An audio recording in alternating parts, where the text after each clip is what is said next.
Hello बच्चों। तो हम लोगों ने ज्योमेट्रिकल आइसोमेरिज्म सीख ली है और उसमें हमने सीखा था कि बॉन्ड कनेक्शन सेम रहना चाहिए और ऐसा होते हुए अगर ओरिएंटेशन चेंज करने पर कुछ नई ज्योमेट्री सामने आ रही है तो हम उसे ज्योमेट्रिकल आइसोमेरिज्म का नाम दे रहे थे। हमने ये भी सीखा था कि टेट्राहेड्रल कंपाउंड्स ज्योमेट्रिकल आइसोमेरिज्म नहीं शो कर पाते हैं और जो स्क्वायर प्लेनर होते हैं वो शो कर भी सकते हैं, नहीं भी कर सकते हैं। उसमें हमें चेक करना था। कई सारे केसेस हमने सीखे थे, बल्कि उतने ही केसेस हैं, उससे ज़्यादा केसेस नहीं है। तो जितने केसेस सीखे थे अगर वो आपके समझ में आ जाएंगे, नहीं समझ में आया तो वीडियो फिर से देखना। उससे के अलावा क्वेश्चन मिलने वाला नहीं है। कोऑर्डिनेशन नंबर 4 की बात कर रहा हूँ, अभी उसी में सीखा है हमने। अब हम आगे बढ़ रहे हैं ऑप्टिकल आइसोमेरिज्म के लिए। ऑप्टिकल आइसोमेरिज्म क्या होती है उसको समझने के लिए पहले एक ये जाने कि सिंपल लाइट क्या होती है। किसी लाइट सोर्स से, जो नॉर्मल सा लाइट सोर्स होगा, उससे जो लाइट निकलती है उसमें हर डायरेक्शन के वाइब्रेशंस अवेलेबल होते हैं। जो एक सिंपल सा लाइट सोर्स होता है उससे जो लाइट निकलती है उसमें हर डायरेक्शन के वाइब्रेशन वाली लाइट प्रेजेंट रहती है। ठीक है। अब ये जो सिंपल लाइट है जिसमें हर डायरेक्शन के वाइब्रेशंस प्रेजेंट हैं, अगर हम उसको एक प्रिज्म से पास कराएं जिसका नाम है निकोल प्रिज्म, एक निकोल प्रिज्म से अगर इस सिंपल लाइट को हम पास कराएं तो ये जो निकोल प्रिज्म है इसकी खास बात ये है कि ये हर तरह के वाइब्रेशंस को पास नहीं होने देता है, एक पर्टिकुलर डायरेक्शन के वाइब्रेशन को ही खुद में से पार जाने देता है।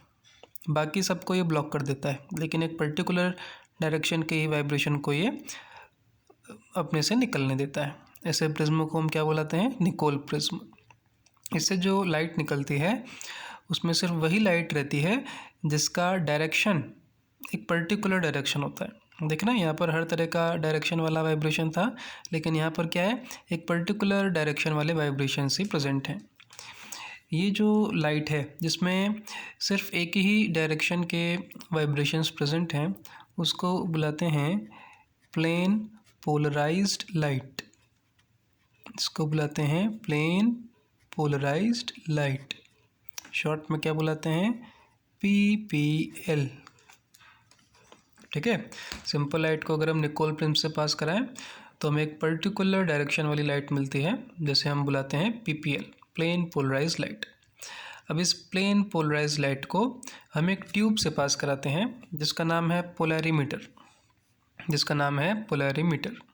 और इस ट्यूब में एक सोल्यूशन है उस कंपाउंड का, जिस कंपाउंड की हम स्टडी कर रहे हैं उसका सोल्यूशन है।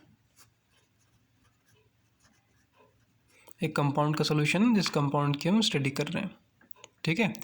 अब ये जो PPL है वो इस सोल्यूशन से पास हो रही है और हम इस सोल्यूशन से पास होने के बाद उस PPL का कैसा पैटर्न है उसकी स्टडी करने जा रहे हैं। ठीक है। PPL को पास कराया किससे? जो हमारा कंपाउंड है उसके सोल्यूशन से, एक ट्यूब में है जिस ट्यूब का नाम क्या है? पोलैरीमीटर। और जो पैटर्न बाहर की तरफ निकल रहे हैं यहाँ से इस सोल्यूशन से होके, हम उनका पैटर्न स्टडी कर रहे हैं। ठीक है।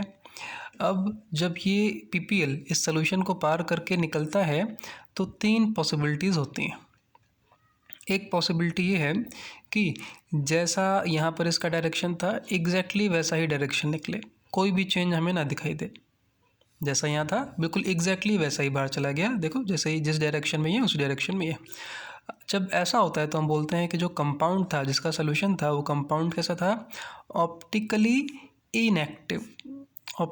इनएक्टिव बोलना है। ऑप्टिकली इनएक्टिव का मतलब क्या है? ऑप्टिकली इनएक्टिव का मतलब वही है जो आपको दिख रहा है। क्या? कि जब हमने PPL उससे पास कराया तो उसने लाइट को रोटेट नहीं किया, लाइट के साथ कुछ भी छेड़खानी नहीं की, जैसी लाइट आई थी एग्जैक्टली वैसे ही बाहर निकली है, कोई भी रोटेशन नहीं हुआ है। ठीक है। दूसरी पॉसिबिलिटी ये है कि जो PPL थी वो थोड़ी सी क्लॉकवाइज रोटेट कर जाए। यहाँ पर देखो PPL का वाइब्रेशन इस ओरिएंटेशन में था और यहाँ पर क्या हो गया है, वो क्लॉकवाइज घूम गया। अगर इस तरफ से घूम गया है, राइट साइड घूम गया है, दाईं तरफ घूम गया है, तो हम बोलेंगे वो किस तरफ घूम गया है? क्लॉकवाइज घूम गया है। और जब क्लॉकवाइज अगर घूम जाता है तो फिर हम बोलते हैं कि जो सोल्यूशन है, जिस कंपाउंड का सोल्यूशन है, वो कंपाउंड का नेचर कैसा है? Dextro rotatory. Dextro means right होता है, तो डेक्स्ट्रो रोटेटरी, इसको हम किससे शो करते हैं, स्मॉल डी से शो करते हैं या प्लस के साइन से भी शो कर सकते हैं। ठीक है, अगर पीपीएल को जैसा आया था वैसा ही ठीक बाहर निकलने दिया तो क्या बुलाओगे, कुछ भी नहीं किया है, लाइट के साथ कुछ उसने इंटरेक्शन ही नहीं दिखाया तो उसे बुलाएंगे ऑप्टिकली इनएक्टिव। और अगर उसने लाइट को दाईं साइड घुमा दिया, राइट साइड क्लॉकवाइज रोटेट कर दिया, तो जो कंपाउंड था वो कैसा कहलाएगा, उसका नेचर कैसा कहलाएगा, डेक्स्ट्रो रोटेटरी। ठीक है, और अगर लेफ़्ट साइड घुमा दिया या एंटी क्लॉकवाइज घुमा दिया तो उसे क्या बुलाएंगे, लीवो रोटेटरी। कुछ नहीं किया तो ऑप्टिकली इनएक्टिव।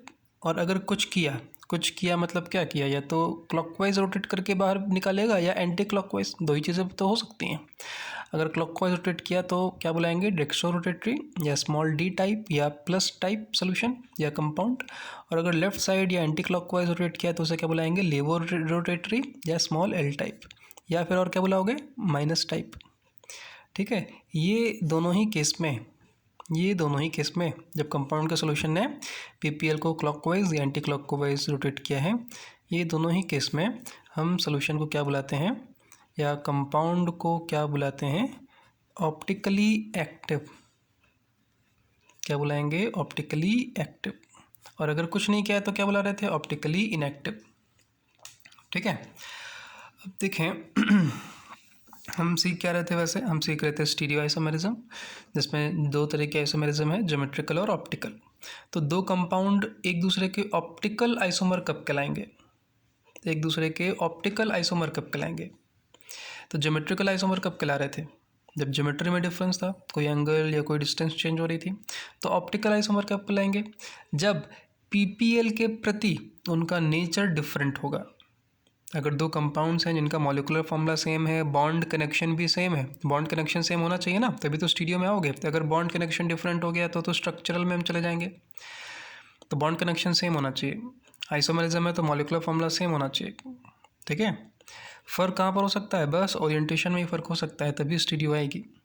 ठीक है, और ओरिएंटेशन में फ़र्क है, ठीक है, ओरिएंटेशन में फ़र्क है, लेकिन ऑप्टिकल आइसोमर कब बुलाएंगे, जब दोनों का बिहेवियर ऑप्टिकल यानी पीपीएल के प्रति दोनों कंपाउंड्स का बिहेवियर कैसा हो, डिफरेंट हो। बाकी सब कुछ सेम है, लेकिन पीपीएल के प्रति उनका नेचर कैसा है, डिफरेंट है। तो हम उन कंपाउंड्स को क्या बुलाएंगे, वो दोनों एक दूसरे के क्या होंगे, ऑप्टिकल आइसोमर। फॉर एग्जांपल मान लो एक है जो क्लॉकवाइज घुमा रहा है, दूसरा है जिसमें बॉन्ड कनेक्शन तो सेम है लेकिन वो लेफ्ट साइड घुमा रहा है, तो दोनों क्या कहलाएंगे, ऑप्टिकली एक्टिव तो कहलाएंगे, और एक दूसरे के रिस्पेक्ट में उनका रिलेशन क्या होगा, ऑप्टिकल आइसोमर। पीपीएल के प्रति उनका नेचर डिफरेंट है। हो सकता है एक पार्ट ऐसा घुमा रहा हो, एक पार्ट ऐसा घुमा रहा हो, एक पार्ट ना घुमा रहा हो, कुछ भी हो सकता है, इन तीनों में से कुछ भी हो सकता है। एक कुछ कर रहा होगा, दूसरा कुछ कर रहा होगा। अगर ऐसा है तो हम उसे बुलाएंगे, वो दोनों कंपाउंड्स के बीच में जो रिलेशन आएगा वो क्या कहलाएगा, ऑप्टिकल आइसोमेरिज्म। वो दोनों एक दूसरे के ऑप्टिकल आइसोमर कहलाएंगे। ठीक है, तो दो सवाल हैं। पहला सवाल ये है कि क्या आप ये समझ पाए कि ऑप्टिकली एक्टिव कंपाउंड्स कौन से हैं। ऑप्टिकली एक्टिव कंपाउंड्स कौन से हैं, ऑप्टिकली एक्टिव वो कंपाउंड्स हैं जो पीपीएल को क्लॉकवाइज या एंटी क्लॉकवाइज घुमाते हैं, जो पीपीएल को क्लॉकवाइज या एंटी क्लॉकवाइज घुमाते हैं। क्लॉकवाइज घुमाने वाले को क्या बुलाओगे, डेक्स्ट्रो रोटेटरी, और लेफ्ट साइड एंटी क्लॉकवाइज या लेफ्ट साइड को घुमाने वाले को क्या बुलाओगे, laevo rotatory. Optically inactive compounds क्या होते हैं, जो पीपीएल को रोटेट नहीं करते हैं किसी भी डायरेक्शन में। ठीक है, दूसरी बात, ऑप्टिकल आइसोमर क्या होंगे, तो ऑप्टिकल आइसोमर होंगे वो कंपाउंड्स जिनका पीपीएल के प्रति नेचर डिफरेंट हो। ठीक है, वो कंपाउंड्स क्या होंगे, ऑप्टिकल आइसोमर्स। अब कोई कंपाउंड ऑप्टिकली एक्टिव है या इनएक्टिव है, ये हम कैसे पता करेंगे। तो कोई कंपाउंड ऑप्टिकली एक्टिव है तो उसके लिए एक थ्योरी है, जो थ्योरी हम लोग बहुत ज़्यादा डिटेल में पढ़ते हैं ऑर्गेनिक केमिस्ट्री में। ठीक है, आइसोमेरिज्म ऑर्गेनिक केमिस्ट्री का टॉपिक है जो हम लोग उसमें बहुत ज़्यादा डिटेल में पढ़ते हैं। तो यहाँ पर उतना डिटेल में नहीं पढ़ेंगे, यहाँ पर उतना ही पढ़ेंगे जितने से हमारा काम हो जाएगा। ठीक है, तो पूरा डिटेल में नहीं जाना है। जो भी आपके दिमाग में क्वेश्चन आएंगे, हो सकता है कि मैं उनका आंसर अभी ना दूँ, बोलो ऑर्गेनिक में पढ़ना है, तो जितने की ज़रूरत है बस अभी उतना ही हम लोग सीखने वाले हैं। कोई कंपाउंड ऑप्टिकली एक्टिव है या इनएक्टिव है वो हम कैसे पता करें। तो वो पता करने के लिए एक थ्योरी है, एक कंडीशन है। ए compound is optically active if it does not, not पर ध्यान देना है, if it does not have या हैज़, अगर कोई कंपाउंड ऑप्टिकली एक्टिव है तो ये 3 चीज़ें उसके पास नहीं होती हैं। अगर कोई कंपाउंड ऑप्टिकली एक्टिव है तो ये 3 चीज़ें उसके पास नहीं होंगी। पहली चीज़ क्या है? प्लेन ऑफ सिमेट्री, पहली चीज़ है प्लेन ऑफ सिमेट्री, दूसरी चीज़ है सेंटर ऑफ सिमेट्री, और तीसरी है alternating axis of symmetry, alternating axis of symmetry. Plane of symmetry को हम शॉर्ट में POS भी बुलाते हैं, सेंटर ऑफ सिमेट्री को हम शॉर्ट में COS भी बुलाते हैं, और ऑल्टरनेटिंग एक्सिस ऑफ सिमेट्री को हम शॉर्ट में AAOS भी बुलाते हैं। ठीक है, कोई कंपाउंड अगर ऑप्टिकली पता करना है कि वो ऑप्टिकली एक्टिव है या इनएक्टिव है तो हम क्या करेंगे? ये 3 चीज़ें चेक करेंगे, और तीनों चीज़ें अगर नहीं है, अगर तीनों चीज़ें नहीं हैं तब हम बोलेंगे कंपाउंड कैसा है, तब हम बोलेंगे कंपाउंड कैसा है? ऑप्टिकली एक्टिव है। और अगर तीनों में से एक भी चीज़ आ गई, इन तीनों में से अगर एक भी चीज़ आ गई तो वो एक्टिव ना होके क्या हो जाएगा? इनएक्टिव। तीनों ही चीज़ें नहीं हैं तो कंपाउंड क्या होगा? Optically active. और इन तीनों में से एक भी चीज़ अगर मिल जाती है तो वो कंपाउंड का नेचर कैसा कहलाएगा? Optically inactive. एक भी चीज़ मिल जाए, एक भी चीज़ मिल जाए, या 2 चीज़ें मिल जाएं, या तीनों चीज़ें मिल जाएं, समझ रहे हैं? ये मिल जाए, ये मिल जाए, ये मिल जाए, ये मिल जाए, ये मिल जाए, या तीनों मिल जाएं, तो कंपाउंड का नेचर कैसा? Optically inactive. एक्टिव कब होगा?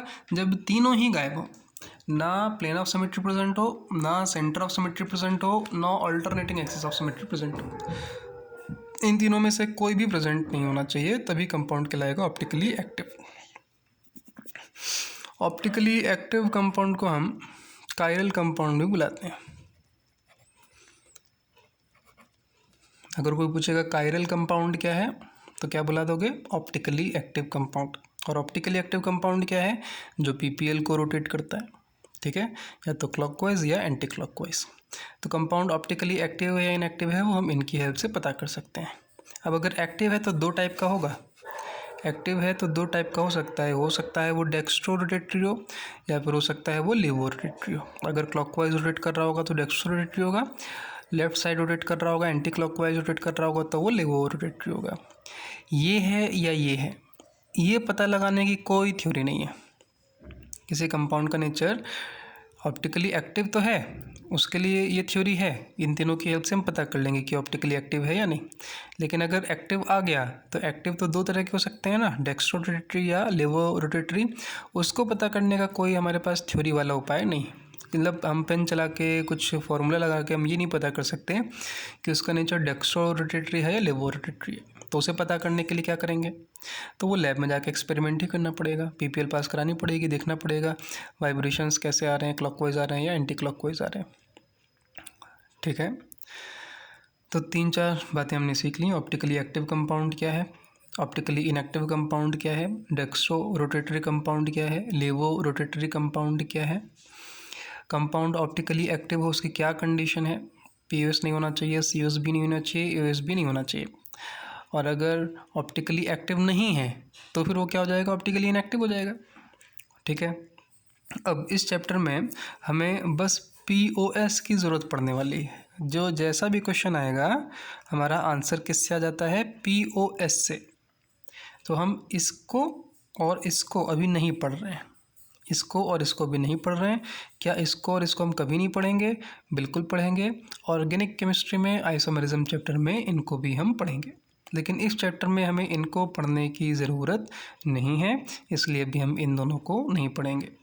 हम किसको पढ़ेंगे? POS को, प्लेन ऑफ सिमेट्री को। ठीक है, अब ये प्लेन ऑफ सिमेट्री क्या है? तो ये प्लेन ऑफ सिमेट्री एक इमेजिनरी प्लेन होता है। प्लेन ऑफ सिमेट्री है तो ये एक प्लेन है, ठीक है, और ये एक ऐसा प्लेन है, ध्यान से सुनेंगे सब लोग, ये एक ऐसा प्लेन है जिसके अलोंग अगर हम मॉलिक्यूल को कट करें, सच में कट नहीं करना है, बस सोचना है कि कट करना है, उसके अलोंग अगर हम मॉलिक्यूल को कट करें तो वो 2 इक्वल पार्ट्स में डिवाइड हो जाए। एक प्लेन है जिसके अलोंग हमने मॉलिक्यूल को कट किया, थ्योरेटिकली, बस थ्योरी में सोचा कि हमने उसको काट दिया है 2 भागों में, और तो क्या होगा, वो दो इक्वल भागों में बट जाएगा, ठीक है। और वो जो दोनों इक्वल भाग हैं, जो दोनों इक्वल भाग आए, पहले हमने मॉलिक्यूल को काट लिया तो उसके दो पार्ट्स में वो डिवाइड हो जाएगा।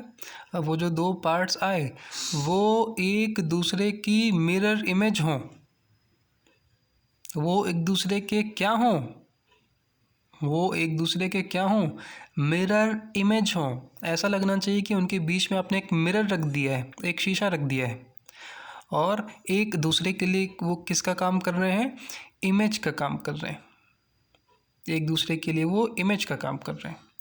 तो प्लेन ऑफ सिमेट्री क्या है, एक इमेजिनरी प्लेन है along which if molecule is cut it is divided into two parts which are mirror images of each other। दो पार्ट्स में मॉलिक्यूल कट जाएगा और दोनों पार्ट्स एक दूसरे के क्या कहलाएंगे, दोनों पार्ट्स एक दूसरे के मिरर इमेज कहलाएंगे, ठीक है। एग्जाम्पल से इस बात को हम समझने की कोशिश करते हैं कि ये प्लेन ऑफ सिमेट्री, जिसको शॉर्ट में क्या बुलाते हैं, PO